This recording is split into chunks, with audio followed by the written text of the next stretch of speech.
Good morning, Earthlings. How you doing today? Josh Poed with you, First Contact Radio. Hope all is well in your world. Let's jump into the business today. Starting off with our dream spell date. Today's a yellow solar warrior. Yellow, a solar warrior guided by the human. So yellow is our color of ripening. Solar tone is called the solar tone of intention. It's tone number 9.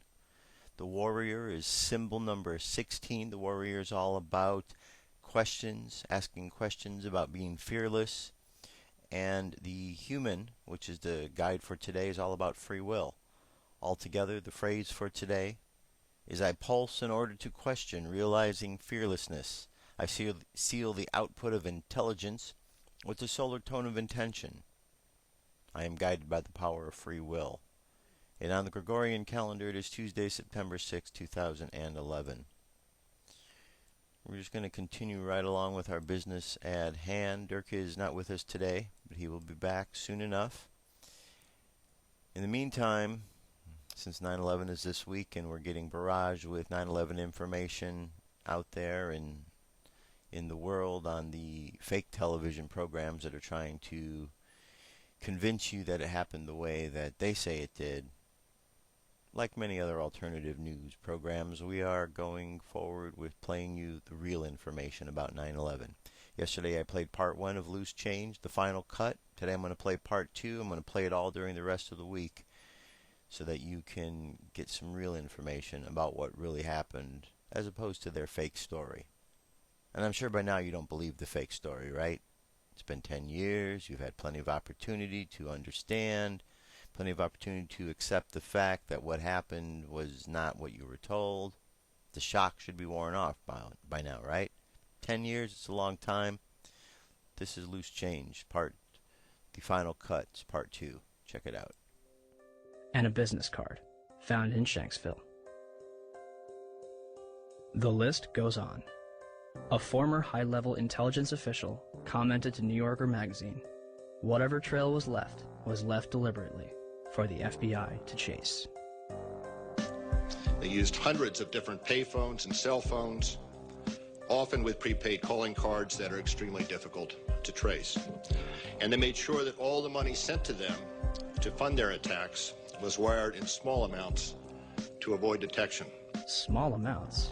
Lieutenant General Mahmoud Ahmed, the director of the Pakistani Inter-Services Intelligence Agency, the ISI, was reported to have wired $100,000 to Muhammad Atta in August 2001.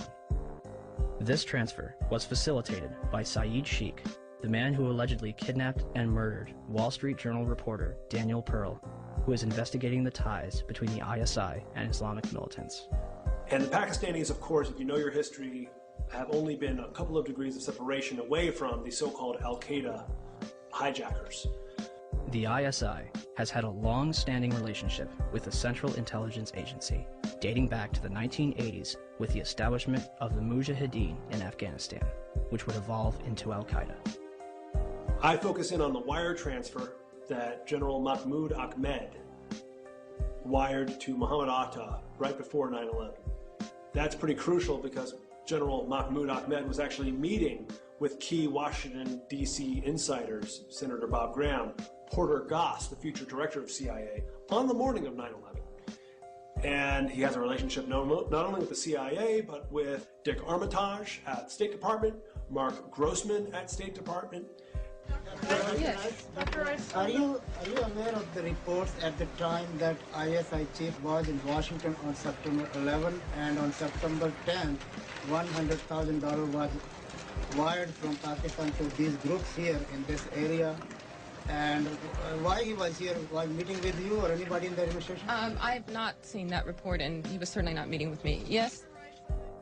In the White House transcript of this exchange, which is delivered to the press, the information about the ISI is censored.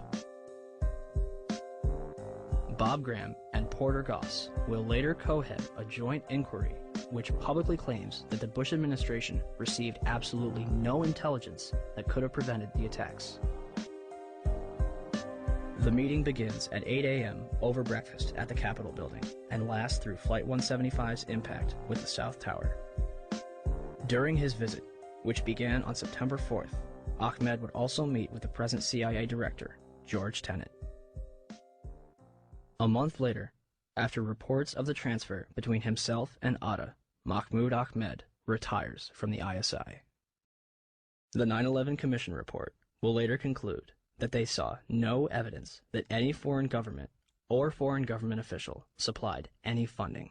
The Commission decided not only to omit the information, but to deny it entirely. On page 172 of your report, the 911 report, you state, quote, "The U.S. government has not been able to determine the origin of the money used in the 911 attacks. Ultimately, the question is of little practical significance," end quote.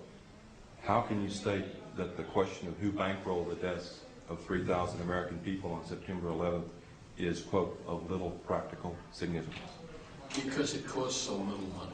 That's the awful thing about it. It costs less than $500,000. That's why it was so hard to trace.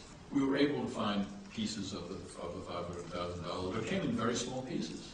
And you said earlier $500,000 to do the 9/11 operation. Well, we know that $100,000 was wired to Muhammad Atta directly from the head of Pakistani ISI. Well, I'm not aware of $100,000. The Pakistan, I think, is the most dangerous country in the world. Why was there such a vested interest in covering up the transaction between the ISI and Muhammad Atta? And let's talk about that wire transfer, because Governor Kaine had no basis for denial, because the FBI and the Wall Street Journal confirmed the General Mahmoud Ahmed wire transfer I'm talking about. But the 9/11 Commission deliberately said that funding is not important and assigning blame is not important to them, but it is to us. As if their funding was not suspicious enough, a number of hijackers reportedly trained at U.S. military bases. As hard as this is to believe that two of the alleged terrorists involved in what happened on Tuesday may have attended schools run by the U.S. military. Now, this is according to a senior defense official. Ahmed al-Nami, Ahmed al-Ghamdi, and Saeed al-Ghamdi listed their address on both driver's licenses and car registrations as the Naval Air Station in Pensacola, Florida. Muhammad Atta reportedly graduated from the U.S. International Office School at Maxwell Air Force Base in Alabama. In response to a Freedom of Information Act, Captain Jason Taylor confirmed that a Muhammad Atta trained there between 1998 and 1999, but did not verify if it was the same person. Abdulaziz Al-Amari attended Brooks Air Force Base in San Antonio, Texas. Saeed al-Ghamdi and others attended the Defense Language Institute in Monterey, California, as confirmed by Lieutenant Colonel Steve Butler, Vice Chancellor for Student Affairs. American media ceases investigation when the Air Force says, "We are probably not talking about the same people." Two of the hijackers, Nawaf al-Hazmi and Khalid al-Madar, rented an apartment from and lived with an FBI informant. Curiously, a number of them were reported to still be alive after the attack. Finally, we were led to believe that the alleged hijackers were fundamentalist Muslims spending their final days preparing for paradise. Yet, in the week before the attacks, a number of them would drink, visit strip clubs, and solicit prostitutes. By all accounts, Atta and his cousin kept to themselves, except for last Thursday at this bar in Hollywood, Florida. It's believed both men came in, drank heavily, and then refused to pay the bill. And the guy got like very, very offended, and he said to me, he said, "Oh, I can pay my bill. I'm an airline pilot." And I was like, okay. Mahed Maked is spotted several times at a porn shop. Hamza al-Ghamdi ordered a porno in his hotel on September 10th. The mayor of Paterson, New Jersey, states that they are spotted more at go-go clubs than at mosques. Regardless of their actions, some of the hijackers' presence was known as early as 2000. What did we know? When did we know it? That's what some congressmen are asking now, and asking quite loudly. Did we know the year before 9/11 that one of the hijackers was a terrorist threat? Army Lieutenant Colonel Anthony Schaefer has gone public with his charge that Able Danger, a military intelligence project he worked with in 2000, identified Muhammad Atta, even pulled up his picture along with 3 other 9/11 hijackers as possible al-Qaeda members. We found the identities of 4 of the 9/11 hijackers prior to 9/11. But he says beginning in September 2000, 3 meetings he set up with the FBI were each canceled by military lawyers. Schaefer also says he remembers telling then 9/11 Commission staff at a meeting in Afghanistan about Atta and what the intelligence unit found back in 2000. And he was surprised that it did not show up in the Commission's report. I'm told confidently by the person who did move the material over that the 9/11 Commission received 2 briefcase-size containers of documents. I can tell you for a fact that would not be 1/20th of the information that Able Danger consisted of during the time we spent. A 9/11 Commission spokesman said nothing they got from the Pentagon in early 2004 backed up Schaefer's claim, quote, none of the documents turned over to the Commission mentioned Mohammed Atta or any of the other future hijackers. Where is it? Where's the beef? Where's the substance? Where is this mysterious chart that purportedly says that Atta was connected in some real way to these other hijackers? We'd love to see it. The company responsible for the chart, Orion Scientific Systems, would claim that only 2 charts were produced and that Atta was not present on either one. Throw them all out, John. These are all the charts. Spread them out. These are all Orion-produced charts. These charts were all done by the data mining efforts. So the Orion Corporation lied to the Senate Judiciary Committee staff. All data mining efforts, and yet the company said to the Senate Judiciary staff, we don't have any of those charts. They're not ours. Well, here they are. And their logos are on each one of them. Well, Mr. Chairman, at least 2 of the 5 people that were going to appear today were threatened with removal of their security clearances if they continue to talk about this. This is going back. Are you at liberty to identify who those 2 are? I will to you. I'd rather do it privately since the Defense Department has chosen not to allow anyone to testify, but I will provide that information to the committee. For the life of me, I don't understand why, as I understand it, I stand corrected if I'm wrong, but I understand the witnesses we assumed we were going to get to hear from the Defense Department have been pulled. They may be or may not be in the room, but have been instructed that they cannot testify. I think that's a big mistake. This is actually a chart of Al-Qaeda and the various cells around the world. Much of this data, most of it was obtained prior to 9/11 by the work of Able Danger.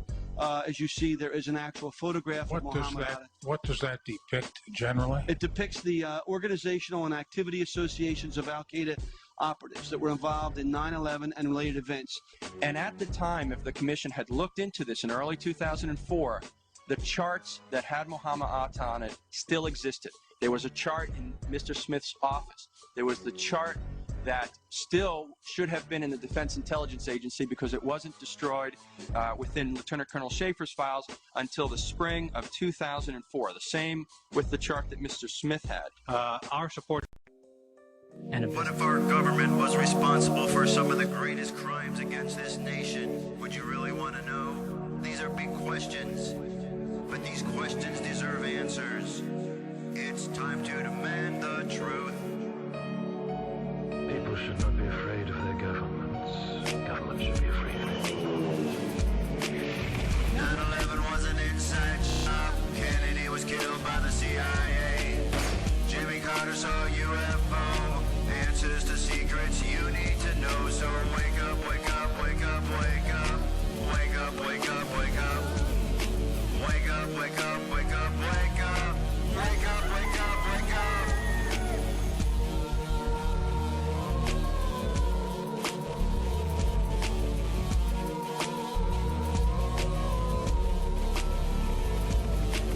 The evidence is overwhelming. Step past your fear, take a look. Illuminati lies keep growing. What they're losing from your eyes. And wake up, wake up, wake up, wake up. Wake up, wake up, wake up. Wake up, wake up, wake up, wake up. Wake up, wake up, wake up.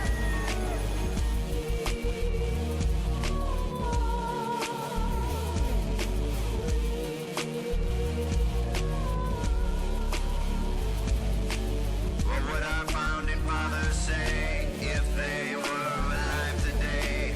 Must be turning in their graves. Redcoats are coming, big brother's watching. Wake up, wake up, wake up, wake up. Wake up, wake up, wake up.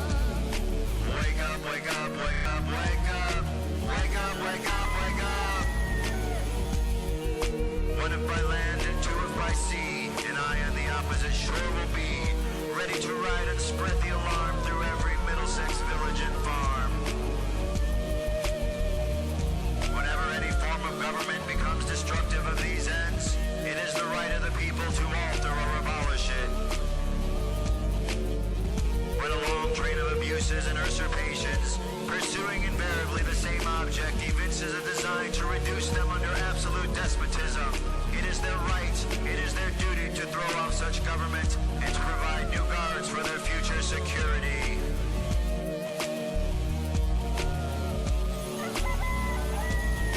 Wake up, wake up, wake up, wake up. Wake up, wake up, wake up. Wake up, wake up, wake up, wake up. Wake up, wake up, wake up. Wake up, wake up, wake up, wake up. Wake up, wake up, wake up. Wake up, wake up, wake up, wake up. Wake up, wake up, wake up. Patriots arise. It's time to demand the truth.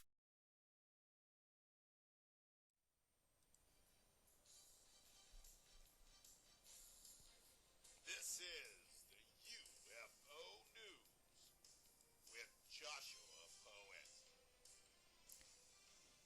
All right, Dirk, thank you very much. This is Josh. This is the UFO News for today. Our first story comes to us from top10UFO.com. It says remains of giants found in Africa. Let's see if you can take a look at this here. Alright, these are some remains of some giants right here. It says team of archaeologists found gigantic creatures buried in the jungles near the city of Kigali, Rwanda, Central Africa. It says the remains belong to gigantic creatures that bear little resemblance to humans. Head of the research group believes that they could be visitors from another planet that died as a result of a catastrophe. According to the science, they were buried at least 500 years ago. At first, researchers thought that they might have come the remains from ancient settlements, but no signs of human have been found nearby. The 40 communal graves had approximately 200 bodies in them, all perfectly preserved. The creatures were tall, approximately 7 feet. Their heads were disproportionately large, and they had no mouth, eyes, or nose. The anthropologists believe that the creatures were members of an alien landing, possibly destroyed by some terrestrial virus to which they had no immunity. However, no traces of the landing of the spacecraft or its fragments were discovered. This is not the first such finding. In the summer of 1937, a group of Chinese scientists led by Professor Chi Pte surveyed the caves of Mount Barankuraula, and inside they found skeletons with excessively large heads and puny bodies. Nearby there were 176 stone plates. In the center of each plate there was a hole in which a spiral groove spread out of the perimeter with some characters on them. In addition, the cave walls were discovered with pictures of the rising sun, moon, stars, and many painted dots or small items slowly approaching the mountains and the earth's surface. Experts in deciphering ancient written characters had been puzzled over the disclosure of the secret spirals from the cave for 2 decades. Finally, the professor of Beijing University, Zhu Muna, deciphered several inscriptions. The grooved letters narrated that approximately 12,000 years ago, some flying object crashed in these mountains. Chinese archaeologists found a mention of the peoples who lived in the mountainous caves of Bayan Karaula. So, there you have it. You can see it's a bit more of an article. I'm going to leave that one to you to finish up the rest of it. Continue on with our next story here. This is about a UFO sighting that took place over Bogota, Colombia. So let me give you this here. Now this one, it gets played several times, and each time it's going to be a little bit slower because this one moves really quite fast. You're going to see it move from the right side of the screen to the left side of the screen. So just keep an eye on there, and you'll see the different slow motion versions of this as it goes. So here we go. We're just getting started.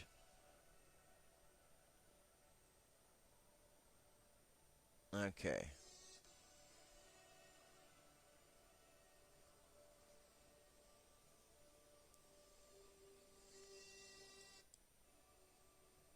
Alright, you know what, this isn't the one that moves fast, this is just right in front of us, you can see it. So, we got, apparently, wow, now that they zoom in, there's more than just 3, there looks like 1, 2, 3, 4, 5.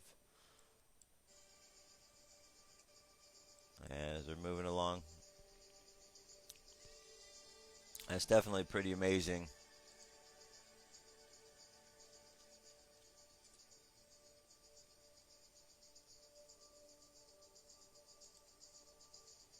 Alright, so 3 right here. Let's skip ahead, see if any more appear. Alright, still got 3. But the 3 bigger ones, you can see this light here is a bit bigger. And then you got some smaller ones down here that seem to be popping up. Alright, quite interesting. So that is a sighting over Colombia. Our next sighting comes to us from above a storm. Now this is the one I was just talking about here a moment ago. This is the one that moves pretty quick, so you're going to have to keep your eye on it. Moves from right to left, but it's pretty darn fast. You'll see it better as the video gets slowed down. Let's now study this footage carefully, and I will play the original soundtrack which accompanies this strange event. Whatever it is, it's extremely fast moving and does affect the environment around it. See that? Yeah, something went over there.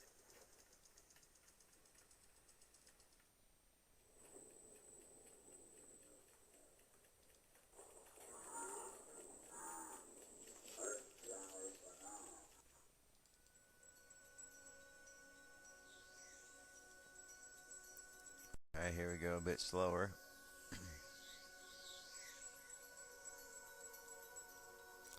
And you can see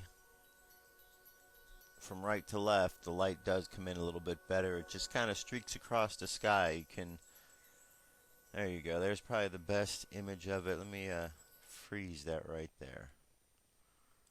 Alright, you can see here, whatever it is just is like it's skipping, and the camera is only able to pick up some of these changes. You could see how fast it moves from here to here. And quite fascinating indeed, don't you agree? And a very last story for today, UFO story that is over here, objects information over Australia. And this was just the other night. Alright, you guys see something here moving pretty fast across the sky right there. And alright, that's everything's moving, that's just the stars. And you can see he's following, well, he's following one definitely. You can see this is moving the way it's zigzagging in and out. And this one here also seems to be moving with it.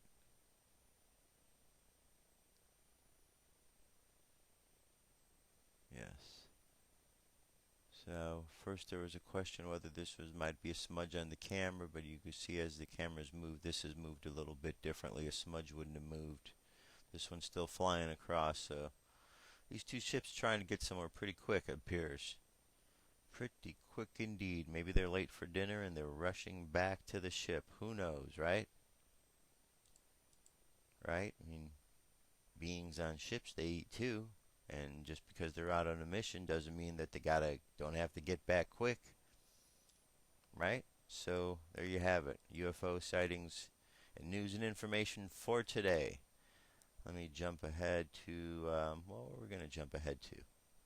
I'm going to get you a little bit of a song here, and when I come back, we're going to information. The name of this song here is called, how about, let's do the Roz. Let's do Alien Rap. Here we go. I'll be back. Alien Rap, my friend. Thank you.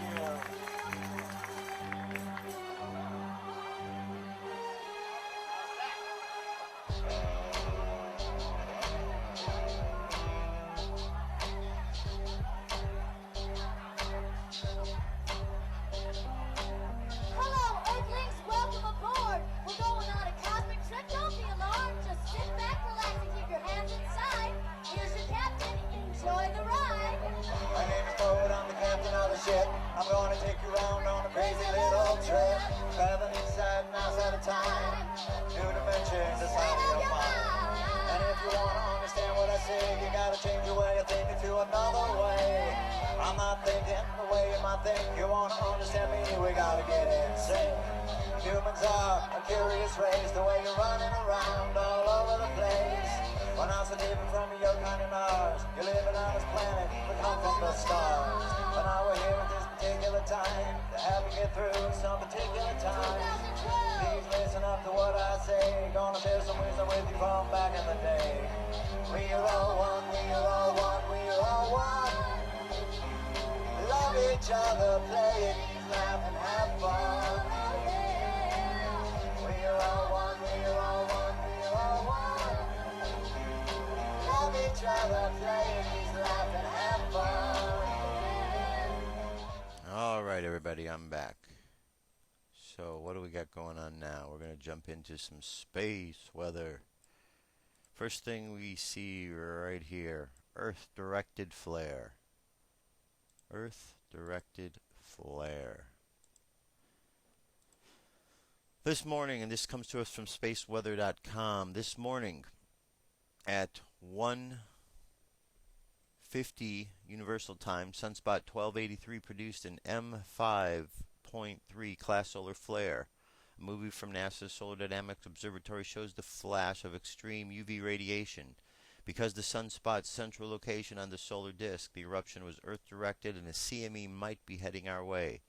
Stay tuned for updates. All right, so as you remember from our discussion, and if not, let me remind you, we've got three different types of flares. We have, and this is good information here, spaceweather.com. We're going to roll down here on the left side, and they have X-class flares, M-class flares, and before the M-class flares, there's another class called C-class. Those are a little bit less, like low, medium, and high, basically. So we're about to get hit, or there's an M-class flare, and it's a level 3. Now, the way that these work is there's 9 levels per classes. So you can have M1, M2, M3, all the way up through M9. And with the X-class, same thing. X-class flares are a bit more extreme, though. So when you got the X-class flares, that's where we definitely need to be a bit more paying attention to what's going on. Alright, so that's what we got going on today. We got a flare. That maybe, let's see what this movie is if it's not going to take too,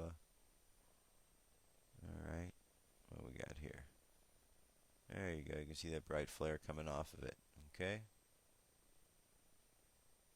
Alright, so there you have it. Now, moving right along, our next thing we're going to look at here is Elenin. Elenin. Now, we've talked about Elenin for quite some time. There is so much information out there about the subject. It's kind of challenging at times to know what to really believe and what not to believe. You have some reports that say that at this point in time, Elenin is disintegrating. Then you have other reports that say Elenin is not disintegrating. It is still on the same path heading this direction. Then you have other reports that show that Elenin, when it went past Jupiter, got this little burst of plasma shot at it and moved it over a bit out of, off of its course. Then there are those who say, no, that really wasn't a plasma ball or anything that came off of Jupiter. It was actually a sun flare and therefore a lens flare. Therefore, what was happening really didn't happen. Not quite sure which one of these is the appropriate one or the right one. All we can do is we can make a report. Now, here's the interesting thing. There's several different things going on, so think of these as pieces of the puzzle. On one hand, you've got Elenin, which is a body in space which is moving through and going to be coming through our solar system. And what they're saying is that when Elenin is in some particular alignment with planets and stars in our solar system, that those alignments energetically, those angles of alignment energetically will create other energy waves directed towards the Earth. And during these particular energy waves that are being directed towards the Earth, there's a possibility something heavy could happen, some sort of heavy earthquake activity or heavy weather pattern down here on the Earth. Well, That's a possibility. Astrology shows these things all the time. Astrology talks about conjunctions and all kind of connections between planets and stars and asteroids and things of this nature. So that is real. However, are these particular alignments being made actually causing the events that are going down here on the Earth? Or is there something more than meets the eye? The reason I bring that up is there is also the HAARP facility in the program which is taking place down here on Earth. Now, the HAARP project is able to go out. They obviously are able to pick particular times when they're going to activate their machines and when they're going to trigger these different events. So it would be possible to be able to trigger an event on a particular day and then use Comet Elenin as an excuse and say it's going to be aligned with these other planets on these particular days, and that is why there's going to be an earthquake. And people look and they say, oh, Elenin was the cause of the earthquake. Well, maybe that's not the case. Maybe HAARP is involved, and maybe it's not Elenin at all. Or maybe it is Elenin and it isn't HAARP. Not quite certain which one. Just want you to be aware that these possibilities both exist. Now, some of these alignments that happened, we say on the 20th of February 2008, there was a 7-4 in Indonesia and a 7-2. On the 25th, the earthquake in China took place. It was a 7-9 on May 12th of that year when Earth, Elenin, and Neptune were in alignment. You had the alignment let's jump up to this year here. In March, they say that Elenin, Earth, and the Sun were in alignment on the 11th of March, and that caused a quake in Japan. But here's where the speculation comes in about HAARP, because there's an article out there that NASA said that HAARP may be responsible for the Japan quake. Well, if HAARP was responsible for the Japan quake, then this bit of information right here about the Elenin alignment might not be true. And if we can say that this event that took place here wasn't because of Elenin, but because of HAARP, quite possibly then we could connect the dots and connect HAARP to some of these other events. We could take a look at them. It gives us a point of reference, right?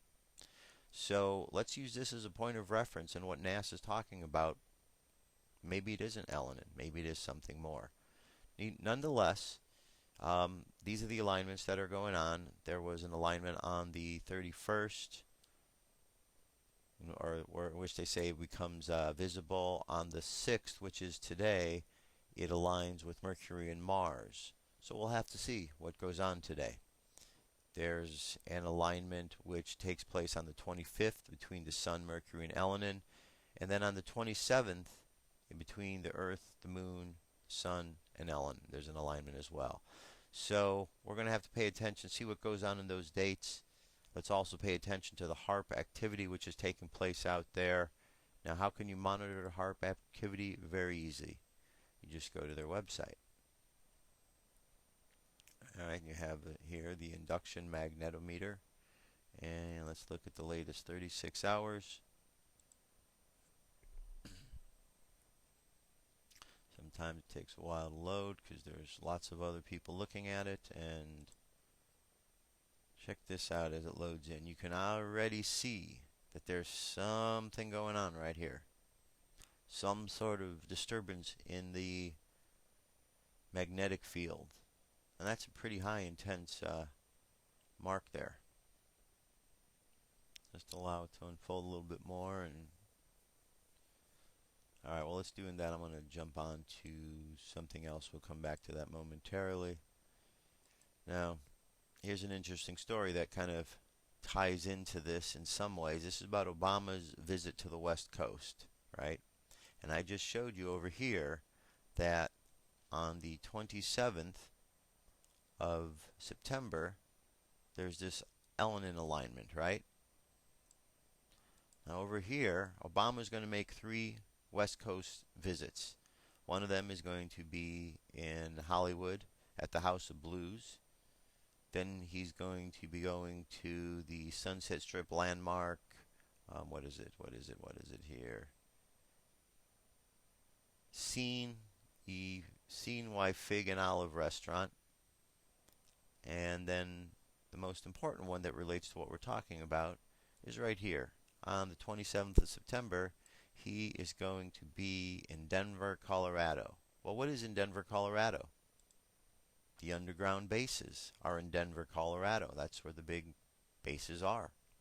So it just turns out that on this particular day, the 27th, when there's an alignment that's going to be taking place, Obama, who we know does his best to get out of harm's way whenever there's an issue going on, well, he's going to go and he's going to hide under the earth in a cave, possibly.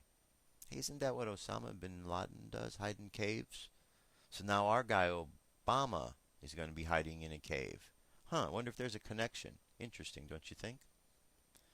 So, there you go.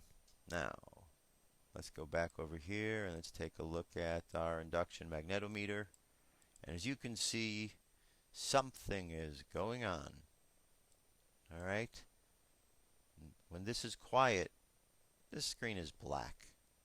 It's not quiet. Obviously there's activity, and there's a good chunk of activity that took place on a very high level. And it took place earlier today. So let's pay attention to what's going on. Now, keep in mind, this is HAARP-related activity. This graph here says that there's an alignment between Elenin, Mercury, and Mars, September 6th. But on September 6th, today, I'm also showing you that there's HAARP activity. So HAARP activity, September 6th. HAARP activity, September 6th. HAARP activity, September 6th. Is it really Elenin that's going to be involved? I don't know. But HAARP is also active at this point. So it's possible, and we'll see if something goes on, we'll have to pay attention if there's any HAARP-related patterns that anyone saw. So if you're out there checking the radar patterns, keep an eye out for any HAARP rings, scalar squares, anything of this nature, anything that seems a bit strange. And let's just see how this might play itself out, okay? Just something to keep our eye on. Now, we're going to want to inform you about something here before we get on to our last bit of information. And, you know, we've been playing a lot of videos of Dutchsinse. He's really been very instrumental in pointing out to a lot of viewers about how to go and look for these HAARP rings, these scalar patterns, and so on. Well, he played a video, and he's been playing a lot of these videos describing HAARP and so on. Well, when I went to pick up his latest videos, this is what comes up. He says that his account has been terminated. So I found this other video up online. It talks all about what went on. And I'm going to play this for you just so you're aware. Now, this possibly is a form of censorship. It's not right if he's being edited like this, or anybody. Just want to let you think what you think.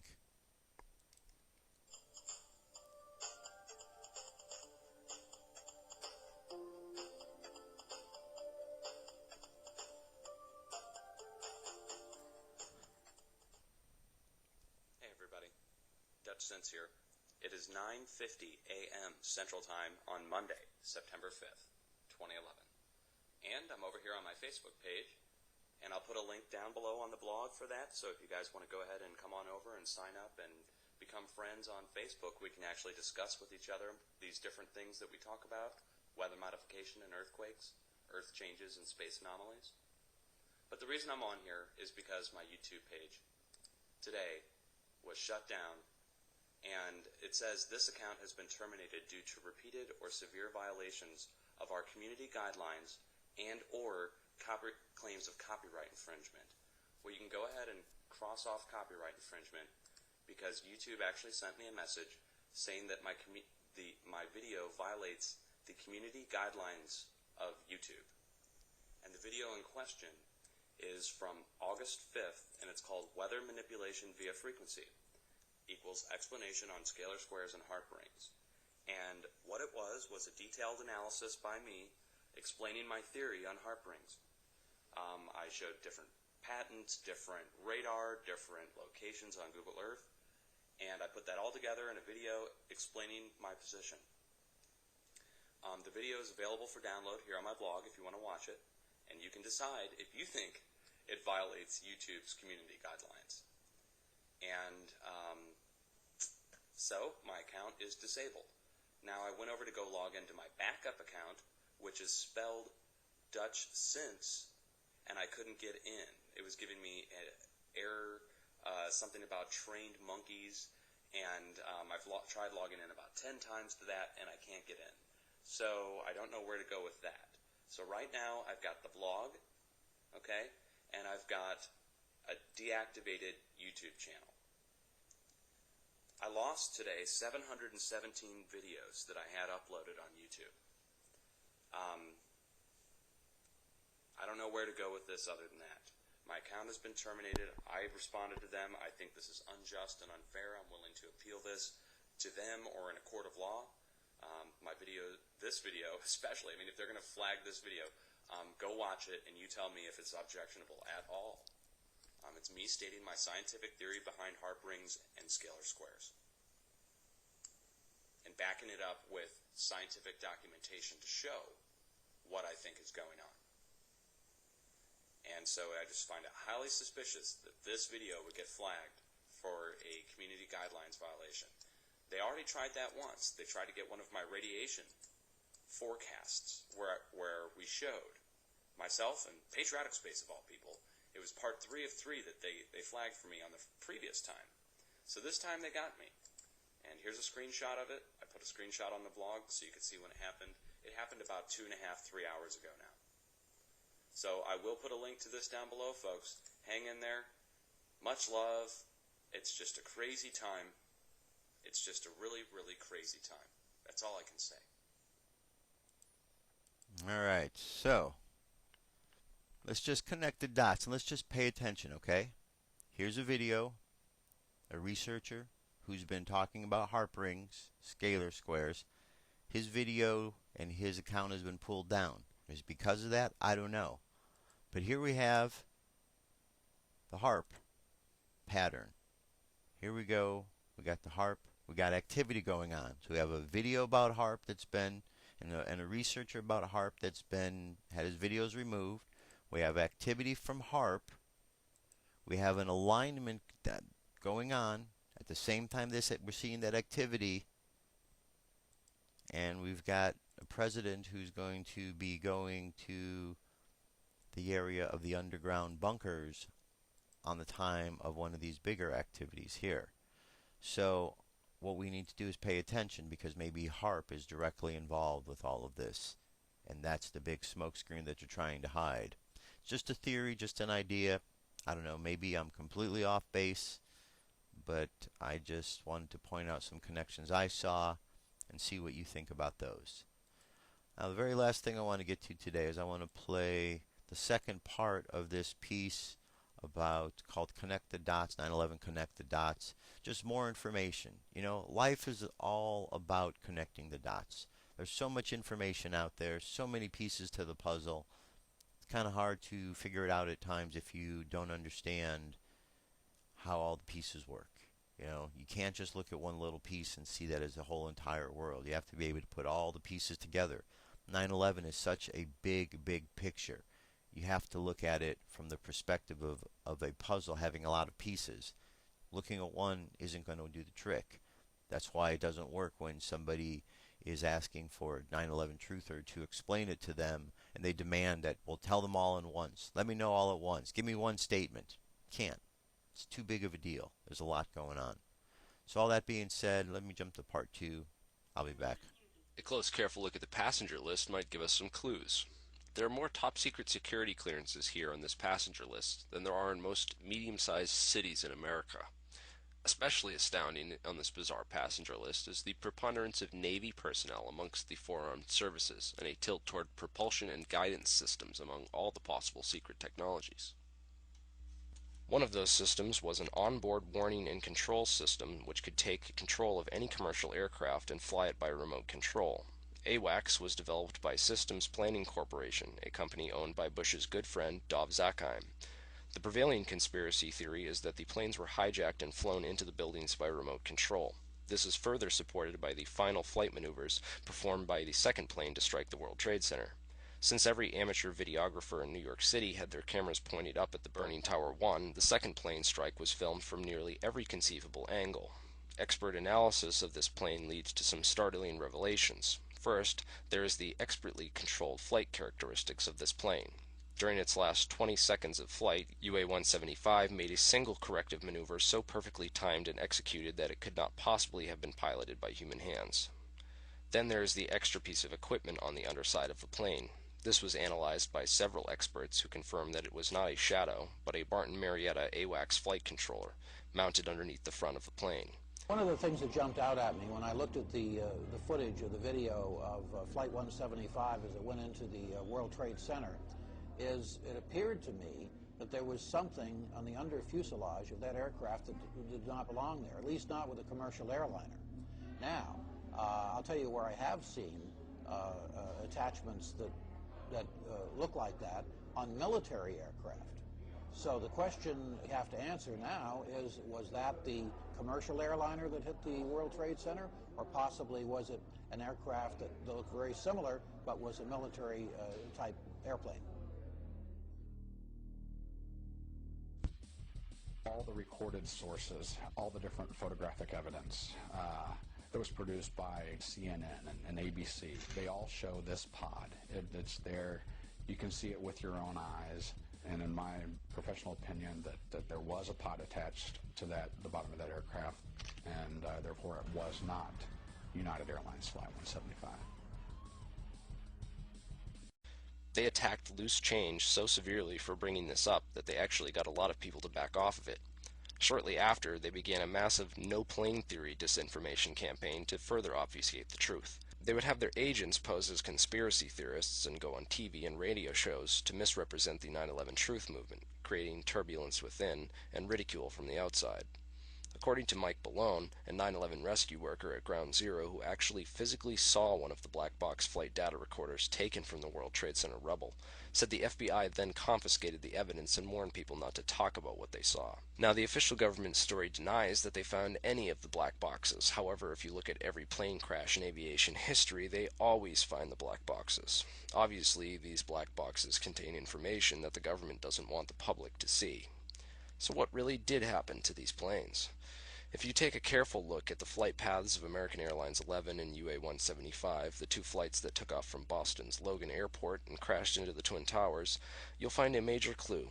X marks the spot on this treasure map, as it turns out that not only did both these planes cross paths directly over Stewart Air Force Base, but they did so at the exact same time.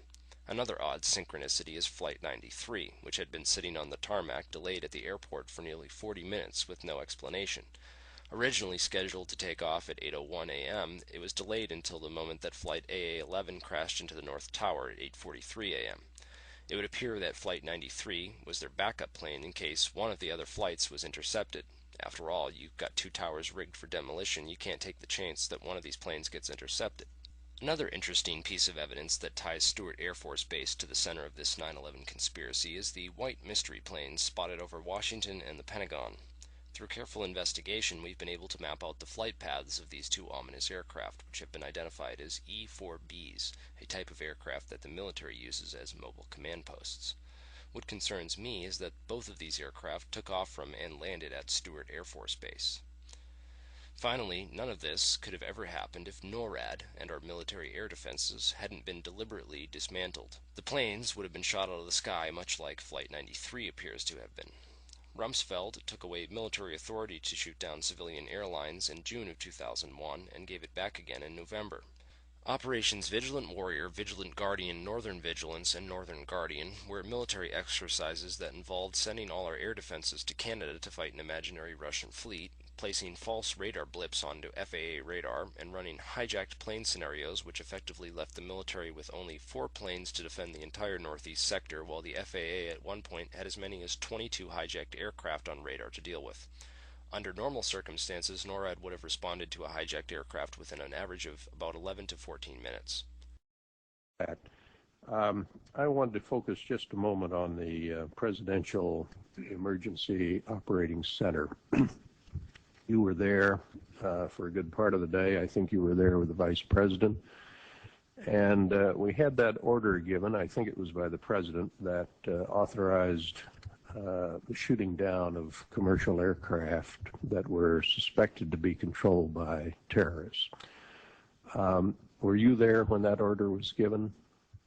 No, I was not. I was made aware of it during the time that the airplane coming in to the Pentagon, there was a young man who would come in and say to the vice president, the plane is 50 miles out, the plane is 30 miles out. And when it got down to the plane is 10 miles out, the young man also said to the vice president, do the orders still stand? And the vice president turned and whipped his neck around and said, of course the orders still stand. Have you heard anything to the contrary? Well, at the time I didn't know what all that meant. And the flight you're referring to is the flight that came into the Pentagon. Yeah. And so I was not aware that that discussion had already taken place.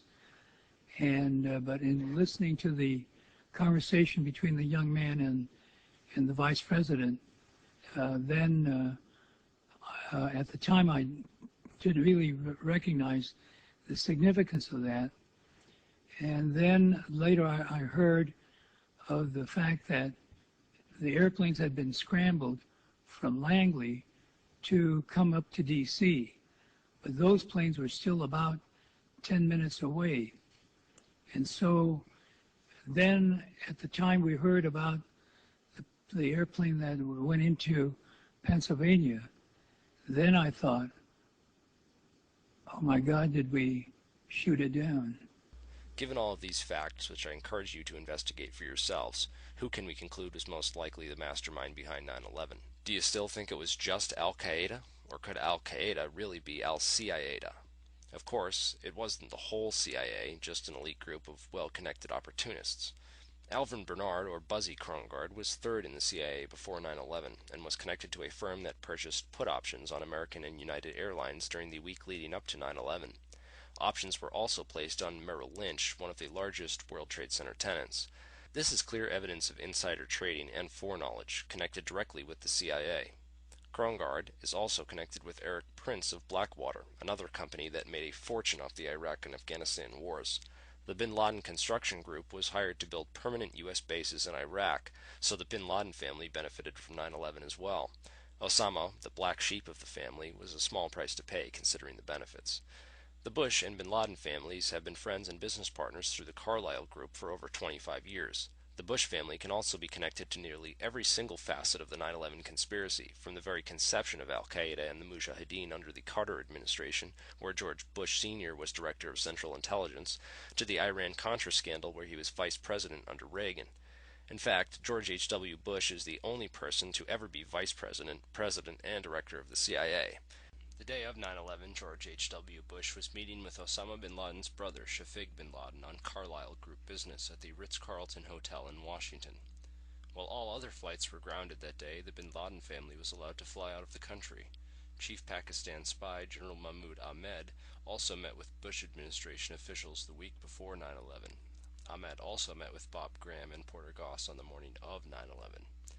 These are the core facts of the 9/11 conspiracy, and I encourage you to do your own research into them as well. It's pretty obvious that the people in control of this puppet government will never give us a real investigation into 9/11, as all their final reports have been replete with omissions, distortions, and lies.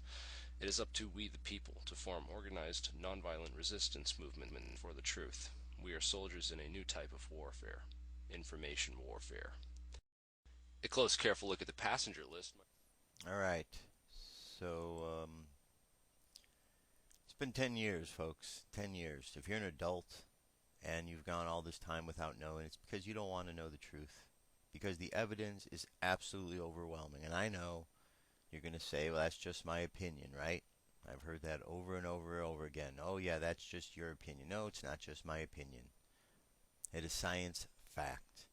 Science has proven over and over again, because you should be able to take a science and you should be able to repeat it. And if it's repeatable, then you see that there's a pattern, something that you can really work with there, something you can understand and decipher and figure out. Well, there's been a lot of researchers, physicists, scientists that have done all this research.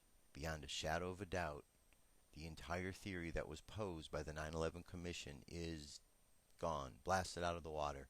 It's a fairy tale. You really want to know what happened on 9/11? The information's there. You just got to be brave enough. Make this the year, okay? Don't you think 10 years with your eyes closed is long enough? Make this the year that you know the truth. See what happens. Maybe that might change the rest of your life. Now let's just jump into our meditation to close things out. All right, my friends, I want you to close your eyes. I want you to imagine yourself standing on the top of a mountain. And you're looking out. You turn in all directions and you look all around. And the mountain's a very, very high mountain, and it allows you to look over as much of the world as your eye can see all around you.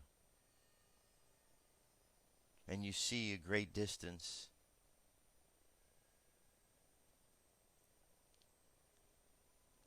And I want you to know and imagine that whatever you see out there, you have the ability to affect with your energy. So I want you to imagine sending out from your heart love to all the area that you can see.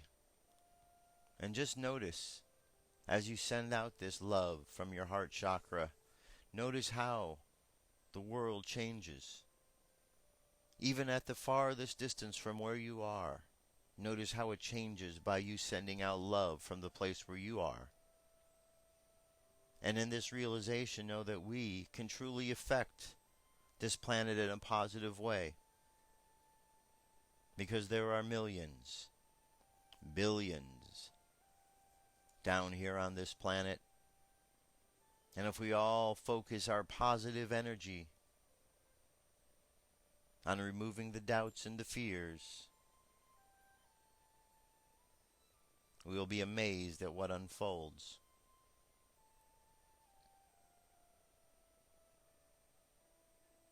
All I want you to do for today is just think of the possibilities.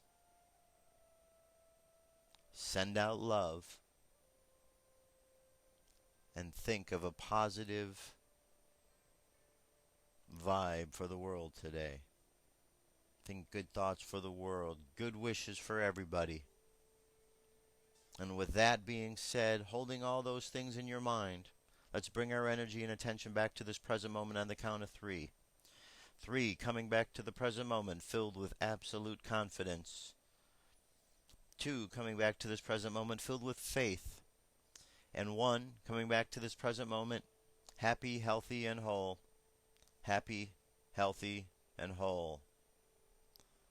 And that, my friends, well, that's it. That's it for today. Another show along the way. I hope you've enjoyed the information and it has made you think. So go out into the world and keep learning. Keep learning, keep figuring things out. There's a lot of interesting experiences in the world. We're living in quite a fascinating time, all of us. An opportunity for us to grow. That's why we're down here. We didn't just show up on this planet here by accident. We're here because this is an important time. A lot of things going on that are going to change a bit of the way that life is moving along for you. But it's all moving in a positive direction. So remember, we're all in this together. We're all going to make it through. We just have to keep positive, keep the faith. For Dirk Bradshaw, my name is Josh Poet. I'll be back tomorrow. Till then, have a great day. Peace.